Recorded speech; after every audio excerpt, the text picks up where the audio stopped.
Nous sommes le samedi 16 novembre et on est de retour au village de Noël du lycée Escoffier. Voyons voir s'il y a des nouveautés. J'entends une musique qui m'est familière et je vois des grosses télés. Ouh, je crois que c'est le coin de la nostalgie là-bas. Allons voir ça tout de suite.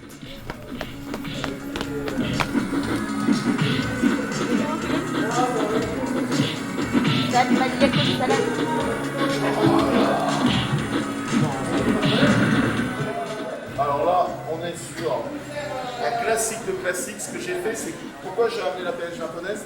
Parce que je voulais jouer à Street Fighter 2, mais une version qui est plutôt utilisée dans les compétitions, c'est le Street Fighter 2 X. Bonjour Eric, tu es professeur d'histoire géo au collège de Caméré. Oui. Et je crois que tu animes un stand de rétro gaming. Est-ce que tu peux me présenter rapidement ton stand? En fait, c'est un stand qu'on anime avec d'autres collègues. Alors, ils sont là, il y a Pascal, Joseph et Fred. Ça fait 5 ans déjà, quasiment. Ouais, 5 ans, même peut-être un peu plus qu'on a monté ce projet qui fonctionne chaque semaine pendant quasiment 9 mois. C'est non-stop. C'est 2 fois par semaine sur les heures du midi. Et c'est environ entre 32 et 40 élèves qu'on a. Avec un noyau dur qui sont un peu les hard gamers qui font partie du staff qu'on emmène sur des sorties, sur des festivals. Donc d'habitude, nous, on est plutôt sur Manga NC et Weekend Geek.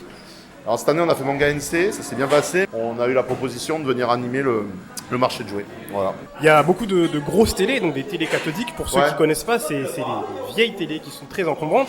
Plein de consoles, plein de jeux, ça doit représenter une sacrée logistique. Comment vous organisez tout ça?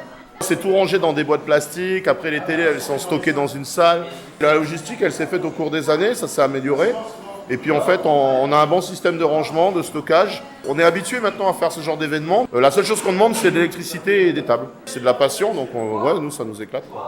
On est bientôt en 2025 et malheureusement, le jeu vidéo a toujours assez mauvaise presse dans l'éducation nationale. Qu'est-ce que tu aurais à dire aux détracteurs principaux du jeu vidéo, à ceux qui pensent que le jeu vidéo et l'école n'ont rien à faire ensemble? En fait, c'est un faux débat. Le problème, c'est que les gens mélangent tout. Ils mélangent jeu vidéo et addiction. L'addiction, c'est pas dû au jeu vidéo. L'addiction, c'est dû à une personne, à un mal-être. Je veux dire, moi, j'ai jamais vu le jeu vidéo comme quelque chose de néfaste. Après, c'est comme je le dis tout le temps, c'est comme toute chose. Il faut aussi temporiser le truc. Nous, quand on joue avec les élèves, bien sûr, en collège, on leur fait pas jouer à des jeux ultra gore. On va éviter un peu les horror games et surtout GTA. GTA, c'est un des jeux les plus aimés, mais c'est peut-être un des jeux qui a fait le plus de mal aux jeux vidéo. Pour moi, c'est pas ça le jeu vidéo. Moi, le jeu vidéo, il est là. Et c'est ça qui est intéressant parce que les gamins, ils me le disent, ils me disent « Ah monsieur, en fait, c'est vieux mais c'est cool parce qu'on arrive à jouer mais en même temps, on découvre. » Et c'est ça qui est intéressant en fait. Donc nous, on est plutôt sur cette optique-là, c'est qu'on joue vraiment sur du rétro. Par contre, c'est vraiment du rétro. Après, le débat de dire les jeux vidéo et l'école, ça va pas ensemble, faux. C'est toujours une question de comment tu amènes la chose. C'est pas juste des connaissances, l'école. Nous, ce qu'on apprend dans l'atelier, c'est le respect de l'autre, c'est l'entraide, c'est découvrir le monde. Les gamins, là, vous les voyez, ils sont aujourd'hui, ils sont pas dans la même classe. Ils rigolent ensemble, ils se connaissent, ils partagent des moments. Nous, c'est ce qu'on recherche, c'est ça en fait. Le vivre ensemble et le savoir-être. En fait, c'est ça. Je te remercie pour ton temps et bon courage pour la gestion du stand. Ça marche. Merci.